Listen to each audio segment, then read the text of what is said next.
Welcome to On the Line with Jim Pyne. I'm Jim Pyne. This episode is brought to you by PLS Aviation. Private aviation, perfectly executed. Now let's get on the line. Today on the line, we have a legendary coach from a legendary family, 3 generations of coaching. Really a great player, too. 15 years in the NFL as a player. One of the few guys that can go from playing to coaching, transfer that into greatness, and been in Super Bowls, won a national championship. The great Jim Harbaugh. Coach, welcome on the show. Thank you for having me, Jim. Appreciate it. Yeah, no, good. I don't know if you remember, years ago, 1992, I had a chance. I met you. I was on spring break with some friends. You were with the Bears. You came in, I think Neil Anderson, some other guys, and you guys, I was just a small guy in college playing in Virginia Tech, but I remember you were a nice guy. Went up, shook your hand, met you. It was good to meet you then. I said, good guy. Then I played for your brother in Philadelphia. So know the family well, great people, and it was great to meet you then. So great to have you on the show. And a ton of sons and nephews that have been tremendous football players. I mean, the Pyne family is there's no question about it. Great Yeah. football lineage there. No, thank you. Appreciate it. Yeah, likewise. I looked it up. Your son was a J, right? 3 generations of coaching. He Yeah. won a couple Super Bowls, a national championship.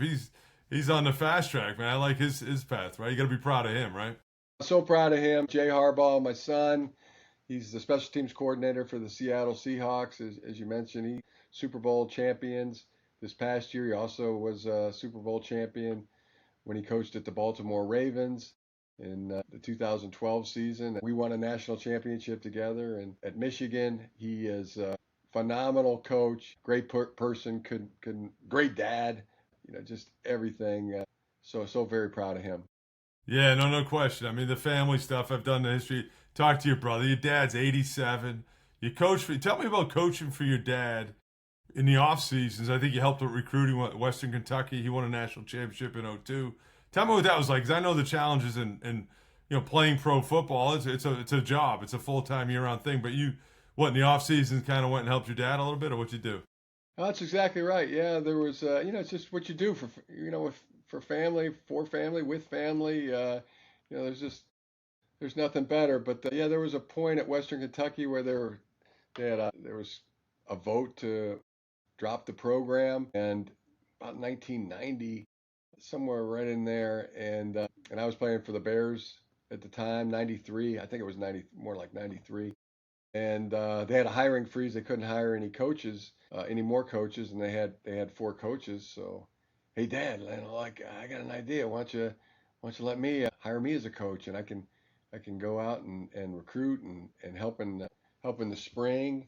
And my brother, who was coaching in Indiana at the time, he was chipping in too, and we're kind of players that maybe they weren't going after or weren't going to offer. He was providing those lists, and it was just there's a passion to help my dad, and we had a lot of fun doing it, and did that for about 6 years in the off season at Western Kentucky, and then when I got a head coaching job at the University of San Diego, I said, Dad, I need you.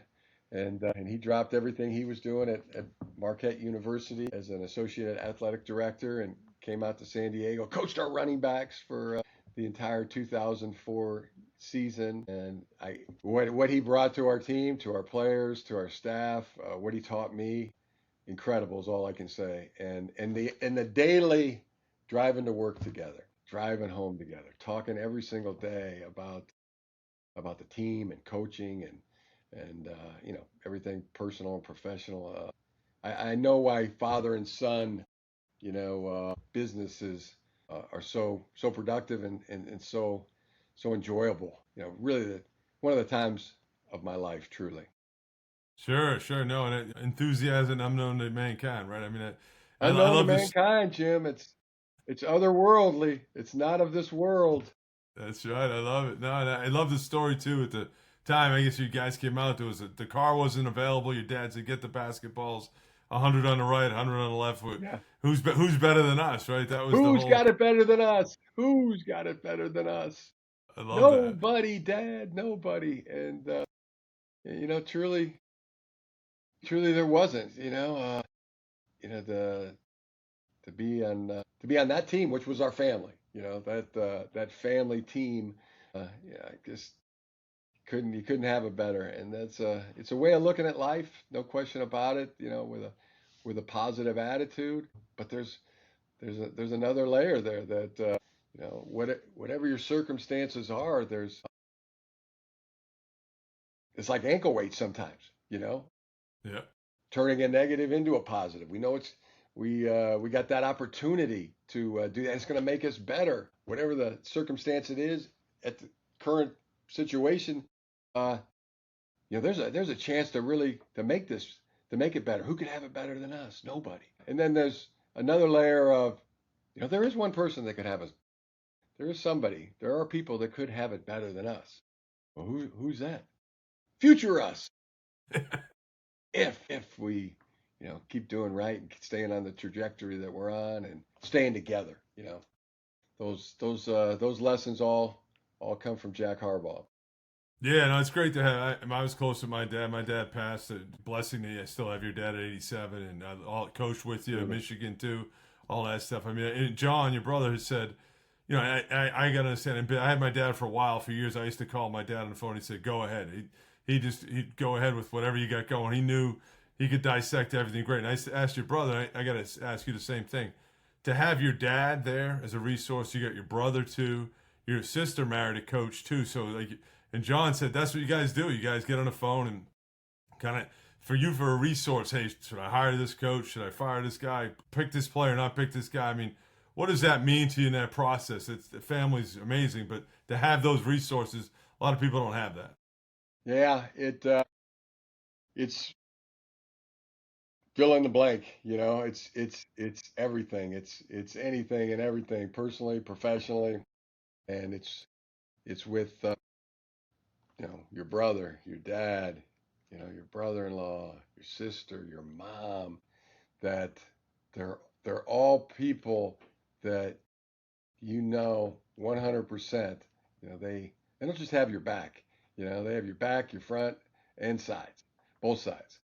That's right. It Who could have it better? One might say, Jim. Who could have it better?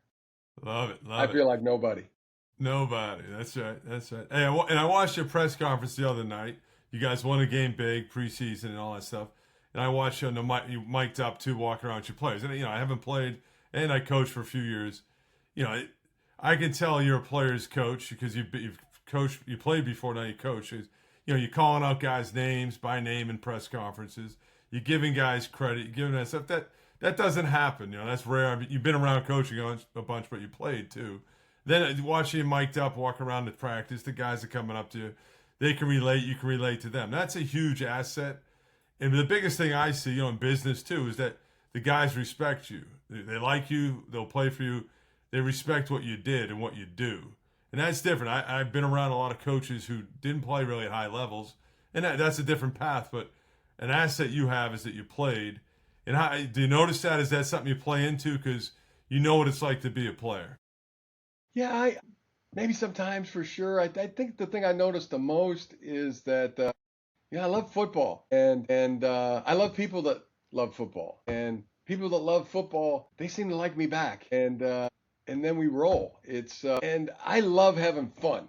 I think fun in playing football and being around football, working on football, practicing football in the training environment, and it's just always been that way for me. And the great respect I have for everybody that's played. I know, like from my earliest memories, it was man, I wouldn't go out and play sports, and the fun that I got was pretending to be like a pro player, pretending to be uh, you know Rick Leach in football, or Burt Jones, or Dan Fouts.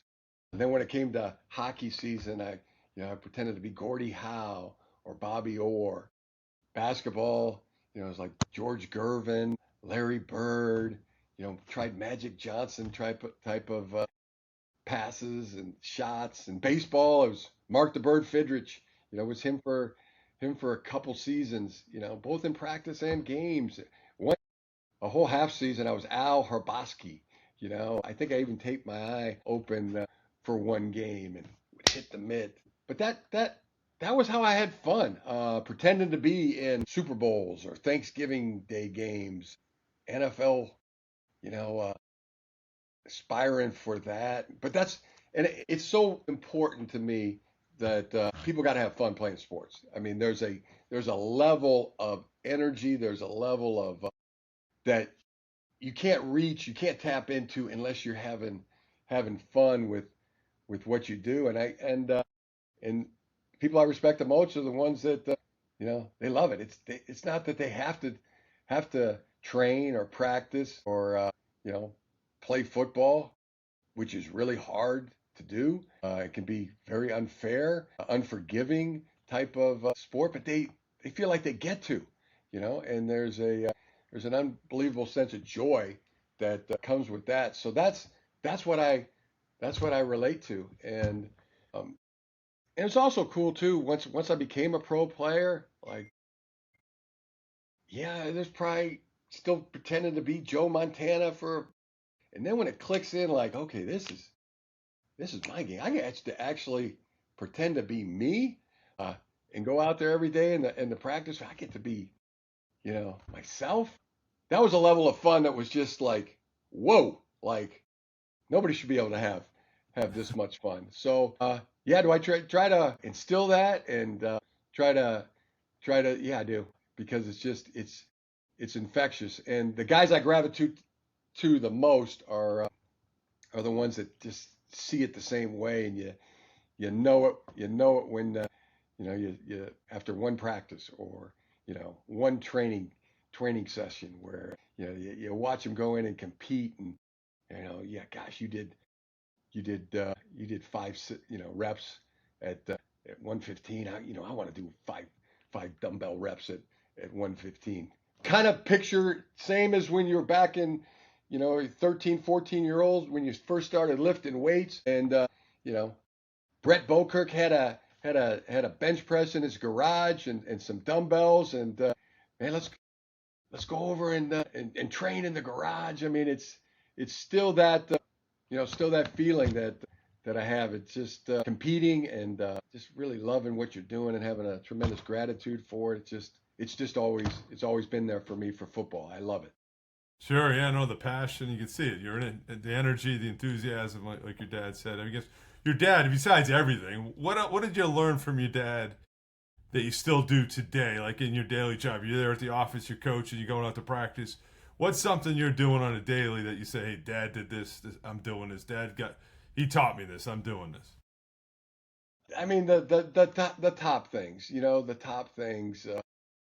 that just have a passion and love for what you do, work hard, and then you have your two great loves. You have your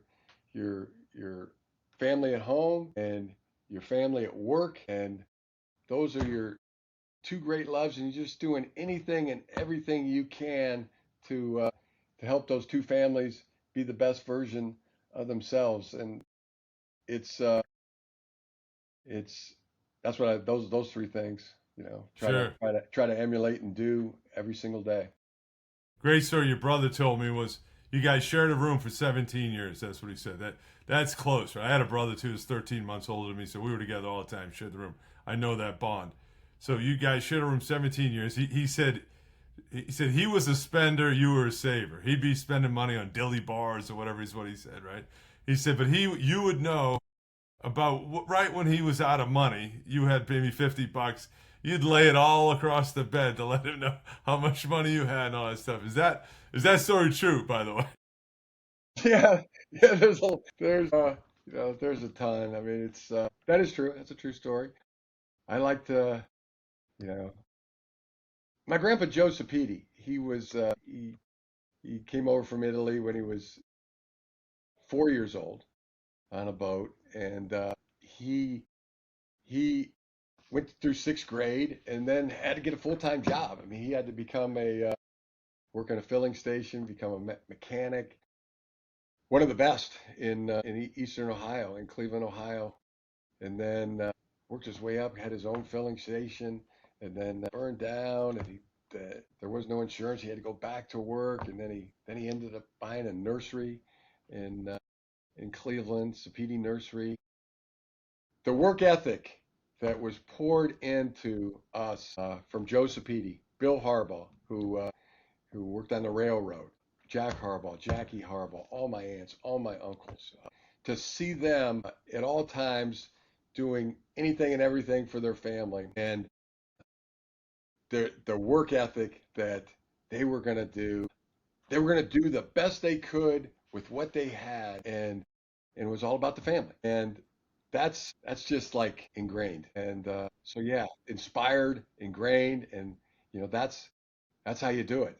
So that and you love, and just the great love that you have for not only your family but all whom you're associated with. Your team, your friends. That all those virtues, been instilled in by Joe and Jesse Sapedi, Bill and Marie Harbaugh, through Jack and Jackie Harbaugh to us. It's that's been incredible. Sure, sure. And we talked about transition, right? One of the things you know a lot of former players, guys struggle with transitioning from playing to what's next. Like a lot of guys stay in. John told a funny story. He said, "Well, Jim and I talk about this. We're afraid of transition. We stay in football. We don't want to transition." And he told a story. You're going to play until they tell you can't play anymore. Then play 2 more years, and then you're going to get into coaching. And then you guys, but transition. You know some former guys in business, leadership, different stuff. What advice do you give people to transition from, I guess, take a guy from playing to what's next? I tell guys, hey, get busy, do something, throw yourself into something, find something you like to do or don't like to do, but find something you like and go do it. What advice do you have, Coach? Yeah, it's exactly the same advice that you have, and it's you just get up each day and get your feet moving and keep them moving. That's from Joe Sapedi. Get the feet moving and keep them moving. But what comes to something professionally, you said it. I mean, something that you have a love and passion for, because you've got to be able to work hard.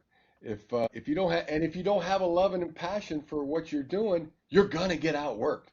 There's no two ways around that. So not about not about.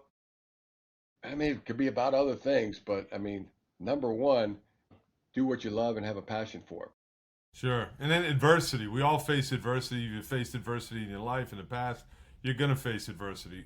If you're giving some advice, when adversity's in your face, how do you approach it? What do you do? What do you do with adversity? Yeah, I really it's like what I do with success. I I get to work, go find some work to do, and there's a there's a there's a thing that happens that I experience every time. Like, okay, well, let's get back to work. Let me find something to do to help be a force for good here. Help find the solution. But the amazing thing that happens is whatever that adversity is or that problem is, I find that it clears my mind and also cleanses my soul. And while I'm doing said work, about half the time, because the mind's clear and the soul's been cleansed, I get the answer. It comes to me while I'm doing. Here's the next thing that not half the time it doesn't, but and then the other benefit is when you're trying to improve, you're trying to fix something, solve something, and you're working. It's you're either saving money or you're making money, and you're finding the solution. So that's really my only boy. You got it. And same for if you're having success. Boy, things are going. We won. We're this. We're that. Like, okay, let me get back to work. And make darn sure this happens again this week. We didn't win. We lost. We got adversity. Well, let's get back to work and make darn sure that doesn't happen again. Sure, sure. And you've won everywhere you've been. San Diego, Stanford, the 49ers, Michigan. So you've built great teams, culture. It's about the people, right? I mean, I saw something recently. The strength coach you took from Michigan, you're a big believer in what he does, and my years in football, it's that room's the most important because you spend the most time in that room, and that's where you get better and you do your work, right? So you got to have the right guy in that room. But what's your secret sauce to building? Obviously, you're a key guy, and your energy permeates the building and the organization. But what's the secret? If someone's building a business, or building any organization, culture, and all that stuff. What's the keys? How have you done it so well for so long? I really think it's a thousand things, little things people think are sometimes are the minutia, but they those thousand things add up to make all the difference. And there's no question, you said it. It's the people, and there are no little people. There are no like yeah, sure, there's nobody more important than Ben Herbert, but yeah, I could say that about all there's nobody more important than anybody that's on it when you're on a team, and it's that that yeah, I just don't understand any way of looking at that, like whoever it is. I mean, that person. I mean, that person's got the chance to be, yeah, the guardian of victory, the most important person. And when you see what you want to see is just everybody pitching in and doing anything and everything they can, to help our team be successful. Sure. In 2002, I believe, is your first coaching job. You go to the Raiders, right? Quarterback coach. Transition from playing to coaching. I did it, and I remember I worked for John Gruden in the Buccaneers for a couple of years, and they kind of told me, "Hey, you're a former player." I was the only former player on the staff. They said, "Hey, the players are going to gravitate towards you. We don't want that." That's what they told me. I was like, "Okay." So like they kind of wanted it that way. But how was your transition? And then maybe you were around Al Davis, right? I remember Al coming out with the sweatsuit, the glasses, the hair, and I worked for Gruden, and Garrett Guimont came over. These guys that they'd talk like him and tell the stories the Raider way and Al Davis. So you got any great stories about Al? I mean, he was a legend in the NFL. I've so many incredible things to say about Mr. Davis. My whole experience of going from a player, to a coach, the experience that Bill Callahan gave me as an assistant coach, Mark Trestman gave me as an assistant coach, and yeah, you know, it wasn't to be, a player or a sounding board. I mean, they wanted me to work and learn coaching. In the 2 years that I was there, I equated probably to double that. 4 years, 4 years of coaching knowledge, and going from not being able to really turn on a computer to being able to break down the film, to be able to create Excel files, to be able to chart plays. I mean, the drawing the plays, the formations, the defense, the blitzes, making the cut up tapes. I mean, going from not knowing how to turn on a computer to, gosh, being pretty good at it. And they motivated they motivated me. Maybe there was surprise. Kind of like just brilliant the way they did it. Kind of the way my dad did it. When I was a kid, like, you're probably not gonna be able to do this. You're probably not gonna. It's former player. It's Yeah, like you got a going bunch of money. You don't want to do this. Oh, you you don't sure you want to want to do do this? this. It's like being the rock star. Being a player is like being a rock star to being now you're going to be a roadie. You really probably not going to be able to handle this. Like my dad used to, there's no way you can dunk a basketball. Dad, I'm like, I can touch the rim. Yeah, but there's no, don't even, just work on your jumps. And yet, because of that, I mean, you're doing, you're 100 to 1,000 to 10,000 tries at the dunk. You can't even palm the ball. There's no way you can do it until I'll show him. That was that experience for me, and just nothing but gratitude and thankfulness, to Bill Callahan, to Mark Trestman, and to Mr. Davis, who he he he he thought I could, he thought I could, and So that belief, and that motivation, really is what started it all for me. Doing something that I wanted to do, I chose to do, and love to do. But yeah, it's like any of us. I mean, we could never do any of this stuff alone or by ourselves, including being born. So the yeah, that's just another reason why I'm so I love football. It's because it takes a team to be good.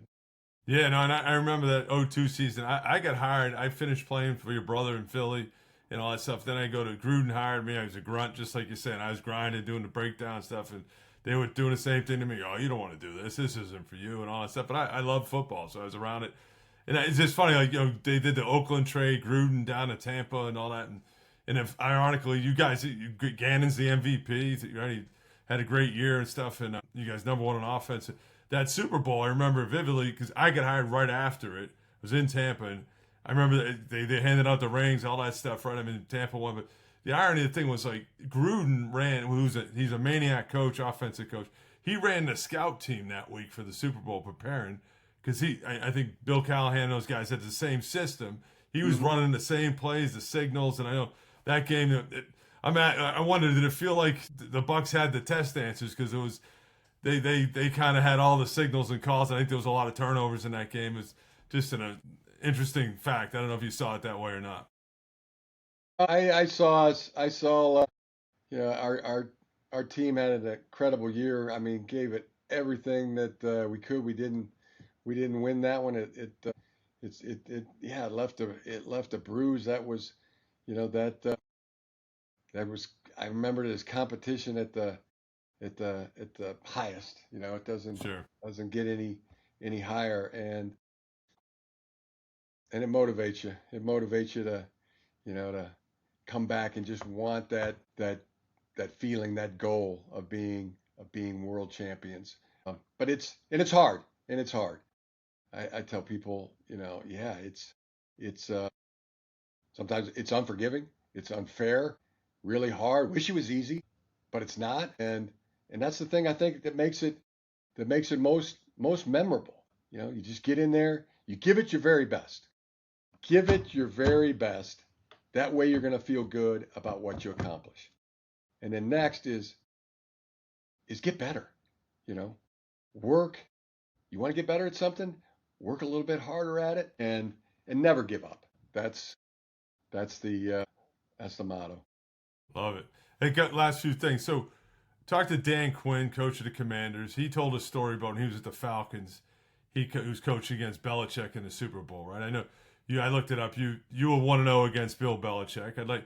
But Dan was saying, hey, the level of coaching. He lost to them twice in the Super Bowl. He said just that he had to be prepared as a coach because the guy on the other side is so prepared. There's no situation that Belichick had never really been in. You beat him, I think, up in New England. Love to hear about playing against him and prepping for him, what that was like. And the other guy was Nick Saban. You beat Nick, I think, his last game. He's legendary coach in college. And just same thing. They kind of come from the same tree. I guess your thoughts about preparing for both and what that was like. I mean, they're immense challenges as you can imagine. The best, the best, some of the best that ever did it. But you just you just do, you just do. It's not like it's never really coach versus coach in any of these kind of contests. It's probably. I mean, it's team versus team, and I mean, be like saying a boxing match is, ringside manager versus ringside manager. It's all about the players. It's all about those that are in the arena, that are in the ring, and us as coaches are just trying to do everything we can to put our players in the best possible position that we can. I don't think there's any great coaches without great players. I don't think there's any good coaches without good players. It's it's really all about them. I mean, Teddy Roosevelt said it well. It's the man in the arena. So anything and everything that I do, and And all coaches that I know are doing everything, anything, and everything they can for the players to be successful. And there's no question that Bill Belichick and Nick Saban, nobody better. There's nobody better, and few are even in that in that realm. You know, and we can name the names, but the bottom line to me though is you're a coach of your team, whatever team that is, assistant coach. You got a group of players that you coach, head coach. Yeah, you get to coach everybody, but you got the opportunity. High school, college, name the sport, women's sports, men's sports. You're a coach, and you have the opportunity to be somebody's favorite coach that they've ever had, somebody's favorite teacher, somebody's favorite coach they've ever had, and that opportunity is there for you, and go attack it with an enthusiasm unknown to mankind. And who the greatest coach is, probably unknowable, but you have the chance to be somebody's favorite coach they ever had. Man, that that's worthy of your absolute best effort. No, and I love the answer, and I hear it loud and clear. I agree with you too. It's the people show up to these stadiums not to see who's on the sideline, not to see the owner in the box. They show up to see the players on the field. I remember back when 9/11 happened. I was playing, and the owners wanted us to keep playing that week, and the players went in. We said no, they're putting bodies in the Giants' indoor facility, but the owners wanted everyone to play. The players said no, we're not doing it, and they didn't play. But you're right. I mean, people show up for the game, for the players, and The they put. magic, the magic that happens in real time when you don't know the outcome. It's there's no way of knowing what is going to happen. Yeah, and then to be a fan, to be somebody that's watching, to be somebody that's participating, to be somebody that's you know there. That's and it could happen. The magic could happen, and so often does. I mean, practically every NFL game. So it's something that you cherish. I mean, I cherish the opportunity to be involved in it. Right, you're putting your players in the best position to be successful. That's the coach's job. You put your team in a chance to win. That's what you're doing, Coach. What's the best advice you ever got? The best advice that I've ever had, it would be like it'd be a tie. There'd be like probably a 10-way tie up there at the top. Be attack each day with an enthusiasm unknown to mankind, which is again, I mean, that's otherworldly. That's unknown to mankind. That would be up there. Justin Herbert, Mark Herbert's dad, you know, gave his kids advice, and it was really a four-step process of number one, give it your best. Give it your very best. And Dave Adolph used to say that same thing, which was great advice. Make sure you've given it your very best. That way you'll feel good about what you accomplish. Step two in Mark Herbert's advice to his boys was get better. Get better. You are allowed to, I interpret that as you are allowed to try. You are allowed to get better. And you know what? It's noticed when you do. Number three, treat others as you would want to be treated. That's biblical. Not a lot of needs to be clean from that. That is what it is. And number four, never give up. Never quit, never give in, never ever give up. And I interpret that too as like, don't say no to yourself. There are plenty of people out there that they get paid to tell you no. They part of their job is to tell you no, but you don't quit, and you don't give up, and you don't say no to yourself. Those four things. And then I kind of added a fifth to it, which is do all four things, no matter how you, boom, fill in the blank. All four things, no matter how you feel, no matter if you've been adulated or criticized, whether you've been gotten a fair shake or not a fair shake, whether you've been respected, disrespected. All four of those things, no matter how you how you feel, no matter if you've won or lost, or how much you get paid or not get paid. And that commitment of no matter what you say about me or good or bad, I am going to give it my very best. I am going to get better. I'm going to treat others as I'd want to be treated, and I'm never going to give up. Love it. Love it. Last question, Coach. Played 15 years, highly successful coach for 25, 30 years. You're keeping going here. What do you want people to see, former players, your kids, people to think of you and say about you? And hey, Jim Harbaugh, he's a. What do you want them to say? Or what do you hope they say?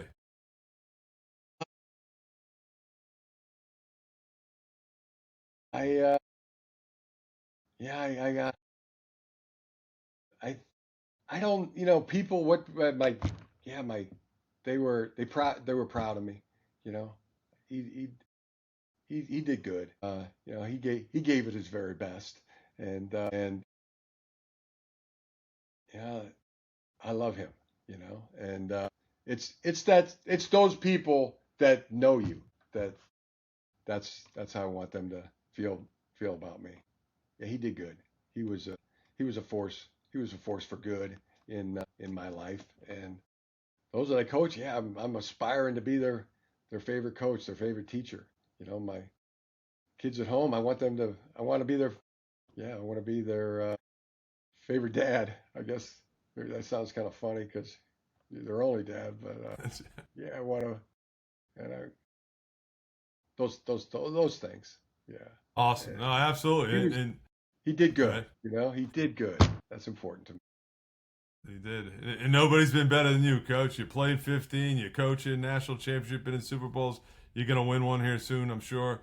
You've done a great job. Me as a former player, Coach, proud of you, rooting for you because you're a guy that loves football. You've been in football, you live it and breathe it. And, we need guys like that played it because you see it from the player perspective. You can appreciate the empathy for what a player goes through and versus, hey, just give me some new players. So really appreciate what you're doing and really appreciate your time on the show. And we'll have you on again and keep going. Best of luck this season. Hope you win it all. Thank you. Thank you, Jim. Good luck. Great luck in your podcast, and thank you for all you do for football. Much appreciated. You got it. Take care. Thanks, Coach. Thank you.